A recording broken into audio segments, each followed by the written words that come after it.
2024 का लोकसभा चुनाव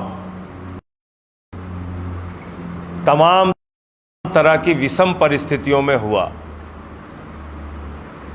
एक तरफ प्रधानमंत्री नरेंद्र मोदी जी, उनका पूरा का पूरा मीडिया तंत्र, उनके पास मौजूद संसाधन, इतनी बड़ी सेना, वो पूरे चुनाव में दावा करती रही 400 पार, 400 पार, 400 पार। और आपको याद होगा, मैं पूरे चुनाव में एक ही नारा देता रहा कि जनता कह रही है तड़ी पार, तड़ी पार, तड़ी पार।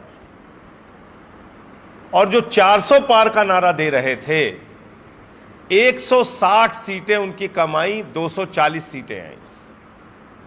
पिछली बार की 2019 की तुलना में भी अगर आप देखेंगे तो 63 सीटें उनकी कमाई।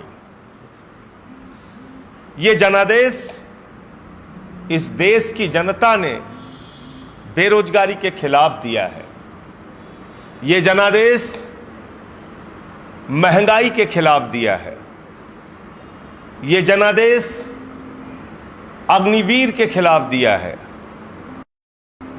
ये जनादेश संविधान को खत्म करने की कोशिश और आरक्षण को खत्म करने की कोशिश के खिलाफ दिया है। और साथ ही साथ ये जनादेश कहीं ना कहीं नफरत की जो राजनीति है भारतीय जनता पार्टी की, उस राजनीति के खिलाफ ये जनादेश आया है। भारतीय जनता पार्टी को इससे सबक लेना चाहिए कि अहंकार से हिंदुस्तान नहीं चलेगा, नफरत की बुनियाद पर हिंदुस्तान नहीं बनेगा, मोहब्बत की बुनियाद पर हिंदुस्तान आगे बढ़ेगा। हम कोई पाकिस्तान नहीं है, हम कोई तालिबान नहीं है जहां आप मार काट करके, हिंसा करा के, आपस में भाई को भाई से लड़ा के चुनाव जीतते रहेंगे और देश को आगे ले जाएंगे। नहीं होगा ऐसा। यहां अलग अलग जातियां हैं, अलग अलग धर्म है, अलग अलग भाषाएं हैं, और यही भारत की खूबसूरती है। हम विविधता में एकता वाले देश हैं। और ऐसे देश के अंदर 10 साल में आपने पूरा नफरत घोलने का काम किया। हिंदू को मुसलमान से लड़ाया, हिंदू को सिख से लड़ाया, हिंदू को ईसाई से लड़ाया, हिंदू को बौद्ध से लड़ाया, फिर हिंदू को हिंदू से लड़ाया, जाट को गैर जाट से लड़ाया, मराठा को गैर मराठा से लड़ाया, किसान को जवान से लड़ाया, पहलवान को जवान से लड़ाया। और भारतीय जनता पार्टी, मैं आपके कैमरे के सामने पूरी जिम्मेदारी से कहना चाहता हूं, किसी की सगी नहीं है। और यह इस बात से साबित होता है कि अब अयोध्या वासियों को मां बहन की गालियां दी जा रही हैं।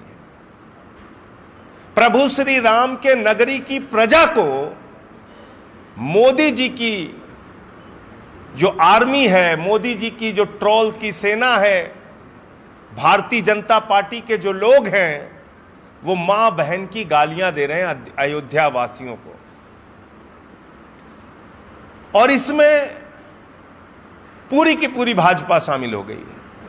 इससे क्या साबित होता है कि ये हिंदुओं के भी सगे नहीं हैं। अगर आप लोकतंत्र में इनके खिलाफ मत देते हैं तो आपको ये मां बहन की गालियां देंगे। ये इनका चरित्र है। काशी में क्या हुआ लोगों ने नहीं देखा। 1.5 लाख वोट से प्रधानमंत्री जीत पाए, 3 घंटे तक पीछे चल रहे थे। अयोध्या में क्या हुआ, आपने गाना बनाया, जो राम को लाए हैं हम उनको लाएंगे। अरे प्रभु श्री राम सृष्टि के रचयिता हैं, प्रभु श्री राम हमारे आराध्य देवता हैं, आप उनका अपमान कर रहे हैं। छोटी तस्वीर श्री राम की, बड़ी तस्वीर मोदी जी की हाथ पकड़ के लेके जा रहे हैं, कह रहे हैं हम राम को लेके आए हैं। तो राम ने आपको विदा कर दिया।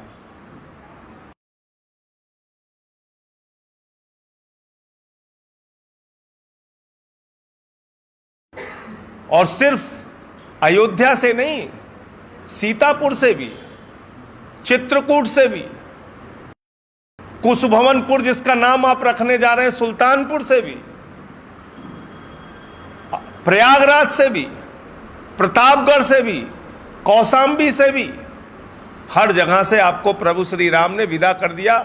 वो तो भोले शंकर जी थोड़ा सा दयालु हैं, उन्होंने आपको काशी में थोड़ा सबक तो दिया, आप जीत गए जरूर। अभी भी मैं प्रधानमंत्री जी से कहना चाहता हूं, अहंकार की भाषा छोड़ दीजिए, वरना 240 पे पहुंचे हैं, 2 सीट पे आ जाएंगे। उत्तर प्रदेश में 3 सीटें ऐसी हैं, एक 4000 से, एक 2000 से, एक 3000 से हारी है, और उसमें भी अंतिम समय में लाइट गायब करके गड़बड़ी की गई थी। फर्रुखाबाद, बांसगांव और फूलपुर, ये 3 सीट ऐसी है जहां पे गड़बड़ी करके खेला किया गया। अब 2-3 सवाल लोग पूछते हैं कि जो ये एनडीए की सरकार बनी है, इसका भविष्य क्या है। इस एनडीए की सरकार का भविष्य साल भी हो सकता है, 6 महीने भी हो सकता है, 13 महीने भी हो सकता है और 13 दिन भी हो सकता है, क्योंकि एनडीए एक बार 13 दिन में गिरा था, एक बार 13 महीने में गिरा था। तो इस सरकार का हो सकता है, तो अटल जी जैसे नेता भी नहीं है, 13 महीने से कम में भी इनकी विदाई हो सकती है। इंडिया गठबंधन की बैठक में सर्वसम्मति से यह तय हुआ है कि हम देश की राजनीतिक गतिविधियों पर ध्यान रखेंगे और सही समय पर सही फैसला लेंगे। आज जो डिमांड है एनडीए के दलों की, आज जो भारतीय जनता पार्टी के साथ है, चंद्रबाबू नायडू जी चाहते हैं आंध्र प्रदेश को विशेष राज्य का दर्जा दिया जाए, नीतीश कुमार जी चाहते हैं स्पेशल पैकेज और विशेष राज्य का दर्जा बिहार को दिया जाए। नीतीश कुमार जी की डिमांड आई कि अग्निवीर योजना खत्म की जाए, उनकी पार्टी कह रही है, और यूसीसी पे पुनर्विचार किया जाए। तो ये सारी चीजें ऐसी हैं जिस पर भारतीय जनता पार्टी का क्या रुख होगा वो देखना होगा। स्पीकर का एक महत्वपूर्ण पद है, स्पीकर के चुनाव में पहला टेस्ट होगा इस सरकार का, और टीडीपी चाहती है स्पीकर उनका हो। इंडिया गठबंधन के पास जो संख्या है, हम लोग भी उस फैसले का इंतजार करेंगे।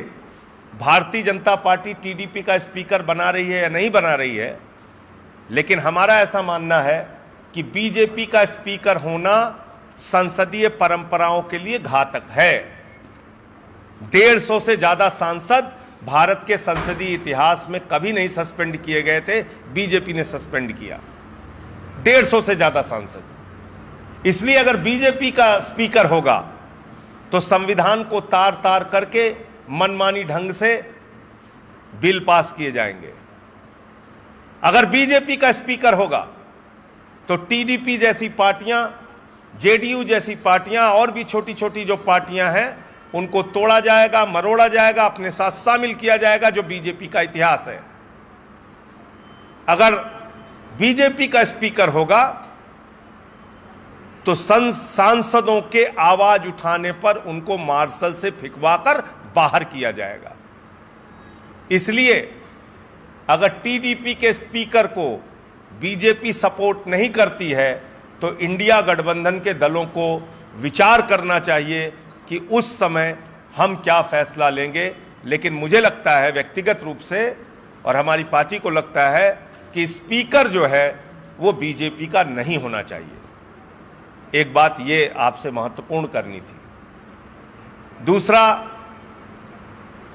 आम आदमी पार्टी उत्तर प्रदेश में चुनाव नहीं लड़ी, लेकिन हमारे कार्यकर्ताओं ने, मैं एक एक कार्यकर्ता को बधाई देना चाहता हूं, हमारे नेताओं को बधाई देना चाहता हूं। जहां भी इंडिया गठबंधन के कैंडिडेट थे, चाहे समाजवादी पार्टी के थे, कांग्रेस के थे, हमने बिना शर्त उनके लिए प्रचार किया, जाकर वोट मांगा और इंडिया गठबंधन को इतनी बड़ी सफलता मिली। इसके लिए अखिलेश यादव जी को, राहुल गांधी जी को मैं बधाई देना चाहता हूं। क्या व्यवहार हुआ उनके साथ, ये आप सबके सामने है। अखिलेश यादव जी 5 साल उत्तर प्रदेश के मुख्यमंत्री रहे। जब घर खाली किया तो गंगा जल से घर धुलते हैं भाजपा वाले। अपनी पत्नी के साथ कन्नौज के अंदर मंदिर में दर्शन करने चले गए। ये पाप हो गया, गुनाह हो गया बीजेपी की निगाह में। उन्होंने मंदिर को गंगा जल से धुला। पिछड़ों ने इस अपमान को बर्दाश्त नहीं किया। आपने ऐसा ही अपमान हमारे तत्कालीन राष्ट्रपति श्री रामनाथ कोविंद जी का किया था, जब मंदिर के शिलान्यास में आपने उत्तर प्रदेश की राज्यपाल और मुख्यमंत्री को बुलाया, भागवत जी को बुलाया, खुद प्रधानमंत्री रहे, तत्कालीन राष्ट्रपति रामनाथ कोविंद जी नहीं रहे क्योंकि वो दलित समाज से आते हैं। मंदिर के उद्घाटन में देश के प्रधानमंत्री, उत्तर प्रदेश के मुख्यमंत्री, भागवत जी और राज्यपाल जी रही, लेकिन राष्ट्रपति श्रीमती द्रौपदी मुर्मू जी को नहीं बुलाया क्योंकि वो आदिवासी समाज से आती है। पिछड़ों के, आदिवासियों के, दलितों के प्रति घृणा की जो भावना बीजेपी के अंदर बसी है, उसके कारण से लोगों ने यह जनादेश उत्तर प्रदेश में दिया है। बंद करो ये नफरत की राजनीति। और आपने तो क्षत्रियों को भी नहीं छोड़ा, मां बहन की गालियां दी, क्या क्या उनके माताओं बहनों के ऊपर, पुरखों के ऊपर कितने सवाल उठाए आपके लोगों ने, आपके केंद्रीय मंत्री ने। तो इसलिए ये परिणाम कई सबक सिखाता है बीजेपी को, और उस सबक को लेकर अगर बीजेपी आगे बढ़ेगी तो मेरे ख्याल से ठीक होगा। लेकिन प्रधानमंत्री जी का पहला भाषण ही विपक्ष को इस तरह से गालियां देने वाला था जिससे कोई उम्मीद नजर आती नहीं है। और प्रधानमंत्री जी ने अपनी गलतियों का एहसास किया, ऐसा लगता नहीं।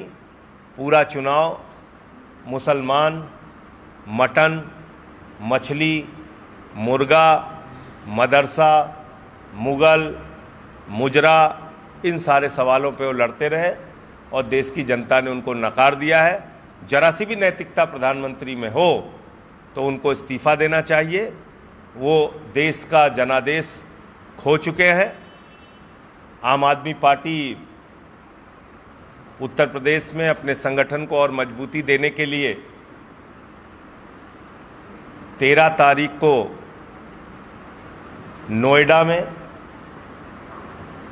10 बजे से प्रदेश के पदाधिकारियों की बैठक करेगी और 20 जून को लखनऊ के अंदर उत्तर प्रदेश के कार्यकर्ताओं का सम्मेलन होगा, जिसमें हम लोग आगे की रणनीति तैयार करेंगे। मुझे इतनी बात कहनी थी। आपका कोई प्रश्न हो तो आप पूछ सकते हैं। आप क्या चाहते हैं कि टीडीपी, आपने कहा कि गठबंधन को ये तय करना होगा, गठबंधन में तो आप ही क्या तय कर रहे हैं कि टीडीपी के स्पीकर को समर्थन करें? अगर बीजेपी टीडीपी का स्पीकर बनाती है तो ठीक है। अगर नहीं, मतलब टीडीपी अगर मांग है स्पीकर की तो वो बीजेपी का स्पीकर नहीं होगा, टीडीपी का स्पीकर होगा। तो पार्टियों के तोड़फोड़ का जो खतरा है, एनडीए के दलों का भी और इंडिया के दलों का भी, वो खतरा उससे रुकेगा। दूसरा, अगर बीजेपी टीडीपी के स्पीकर को सपोर्ट नहीं करती है तो मेरा अपना ऐसा मानना है कि फिर इंडिया गठबंधन के जो दल हैं, जो लगभग 240 की संख्या में हैं, उनको विचार करना चाहिए कि गैर भाजपाई स्पीकर सदन के अंदर हो, वरना 3 खतरे हैं।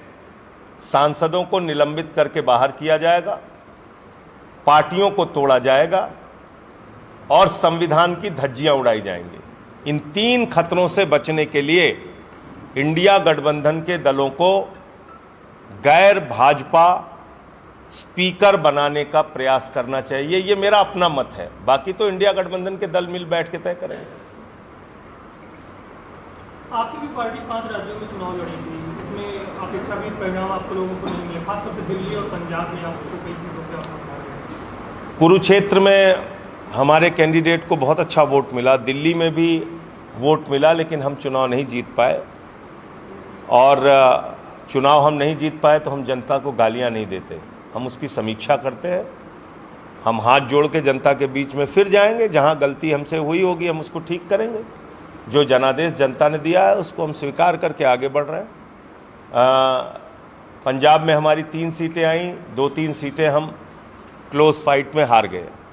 लेकिन ये चुनाव है, चुनाव का जो भी परिणाम आए उसको सहर्ष स्वीकार करना चाहिए। और उसके हिसाब से फिर आगे मेहनत करना चाहिए, काम करना चाहिए। अभी आपने बताया कि यूपी में आप पार्टी का कार्डर बढ़ाने पे काम करोगे, तो आप आने वाले समय जैसे इंडिया गठबंधन के साथ आप लोग काम करोगे कि इंडिपेंडेंट पार्टी को? देखिए, पार्टियां तो अलग अलग अपना संगठन बनाएंगी, वो चाहे कांग्रेस हो, चाहे समाजवादी पार्टी हो, चाहे आम आदमी पार्टी हो, या और भी जो कम्युनिस्ट पार्टियां हैं। लेकिन जब चुनाव का मौका होगा तो उसके हिसाब से निर्णय लेंगे, मिल बैठ के तय करेंगे। के साथ यहाँ पे रहेंगे, आप गठबंधन से आपने चुनाव नहीं लड़ा, लेकिन प्रचार धुआंधार किया, आपने हर जगह पहुंचे है ना, कन्नौज गए हो चाहे जहाँ गए हो, एक विपक्ष की आवाज़ आपने वहाँ तो मजबूत करी। भले ही आप यहाँ से नहीं लड़े, लेकिन आप कहीं ना कहीं पर हर जगह दिखी लड़ी, है ना, कि विपक्ष में। तो क्या आपका अभी क्या सोचते हैं कि 27 तक कंटिन्यू होगा, मतलब कैसे? उसमें देखिए, जो बड़े दल हैं उत्तर प्रदेश में, खासतौर से अखिलेश यादव जी, तो उस पर अखिलेश यादव जी का फैसला महत्वपूर्ण होगा।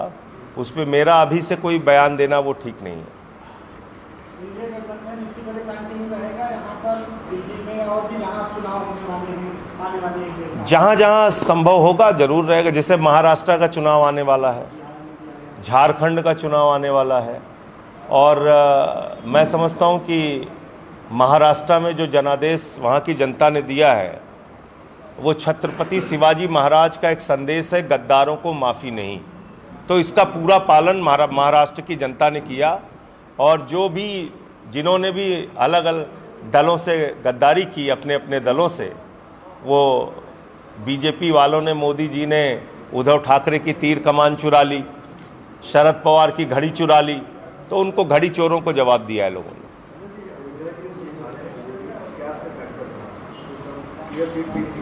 आपने वो फोटो नहीं देखा? हमारे मोदी जी बहुत बड़े भगवान हैं, और जो श्री राम जी हैं वो छोटे हैं, उनका हाथ पकड़ के लेके जा रहे हैं। इसको अयोध्या वासी छोड़ दीजिए, देश का कौन सा आदमी है भाजपा के चमचों को छोड़ के जो इसको पसंद करेगा? इस तस्वीर को कोई पसंद करेगा क्या? भाजपा के चमचों को छोड़ के ये तस्वीर कोई पसंद करेगा कि आप इतने बड़े भगवान बन गए और प्रभु श्री राम छोटे हैं, उनका हाथ लेके जा रहे हैं? एक दूसरा गाना क्या बनाया इन लोगों ने, भाजपाइयों ने प्रचार में, जो राम को लाए हैं हम उनको लाएंगे। एक इनका प्रवक्ता है, कह रहा भगवान जगन्नाथ जो है वो मोदी जी के भक्त हैं। बताइए आप। तो जब अब मोदी जी खुद ही कह रहे हैं मैं बायोलॉजिकल नहीं हूं, मैं जो है अवतार हूं, तो भैया मान लीजिए हमें किसानों की समस्या पे बात करनी है तो हम कहाँ अवतार खोजने जाएंगे? हमको तो कोई हाड़ मास का आदमी चाहिए ना, जिससे जाके बताएं कि भैया आप प्रधानमंत्री जी हमारी सुन ले, तो कह रहे हैं हम अवतार हैं, तो हम कहाँ खोजेंगे अवतार को? समस्या ये है। और मतलब वो उनको एहसास ही नहीं हुआ अपने अहंकार के अंदर कि वो जरूरत से ज़्यादा आगे बढ़ चुके हैं। 400 पार और भगवान और अवतार और राम को लाए हैं, और जगन्नाथ जी उनके जो है वो भक्त हैं। ये सब चीज़ें पसंद है।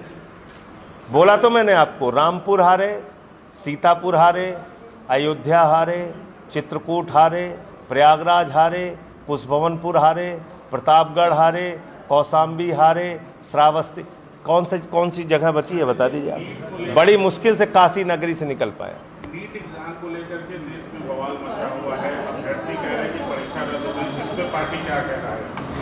नहीं, बिल्कुल। आप बताइए मुझे, 67 बच्चे 1 अंक पाएं और टॉप करें, ये संभव है क्या? 720 अंक 67 बच्चे पा गए और वो टॉप कर गए सबके सब। एक दो का अंक मिल सकता है, ये तो समझ में आता है। तो ये भारी गड़बड़ी का मामला है, निश्चित रूप से इसकी जांच करके।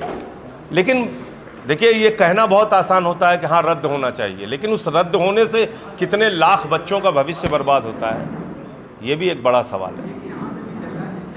जैसे अब 1.5 करोड़ बच्चों का पिछले 2 साल में परीक्षाएं रद्द हुई हैं। 1.5 करोड़ बच्चों का, जिसमें से 60-70 लाख तो हमारे उत्तर प्रदेश के ही हैं। तो परीक्षा की कितनी मुश्किल से तैयारी करते हैं लोग। एक चपरासी की नौकरी निकलती है तो उसके लिए लाखों लोग फॉर्म भरते हैं। वैसे ही आपने 4 साल का अग्निवीर कर दिया है। मतलब ये तो अजीब योजना थी अग्निवीर की, है अभी भी। कि 17 साल में जवान बनिए, 21 साल में रिटायर हो जाइए, बाप नौकरी करेगा, बेटा रिटायर हो जाएगा। एक यहाँ पे भी टीचर भर्ती का चल रहा है, बहुत लंबा समय से चल रहा है। आप लोग भी कभी तो प्रवास को दिखाए होंगे। 69,000। हाँ, 69,000। उसमें 18,000 बच्चों के साथ जो मेरिट में चेंज करके, खासकर उसमें पिछड़े और दलित बच्चे जो हैं उनका वो आरक्षण, उसका सर मामला मैंने संसद में भी उठाया था, मैंने उनका पूरा समर्थन किया था। फिर से उनकी लड़ाई में हम उनका साथ देंगे। बिल्कुल, मैं तो कहता हूं ना, ये लोग आरक्षण के साथ खिलवाड़ कर रहे हैं। Thank you. इस बार 2024 का लोकसभा चुनाव तमाम तरह की विषम परिस्थितियों में हुआ। एक तरफ प्रधानमंत्री नरेंद्र मोदी जी, उनका पूरा का पूरा मीडिया तंत्र, उनके पास मौजूद संसाधन, इतनी बड़ी सेना, वो पूरे चुनाव में दावा करती रही 400 पार, 400 पार, 400 पार। और आपको याद होगा, मैं पूरे चुनाव में एक ही नारा देता रहा कि जनता कह रही है तड़ी पार, तड़ी पार, तड़ी पार। और जो 400 पार का नारा दे रहे थे, 160 सीटें उनकी कमाई, 240 सीटें आई। पिछली बार की 2019 की तुलना में भी अगर आप देखेंगे तो 63 सीटें उनकी कमाई।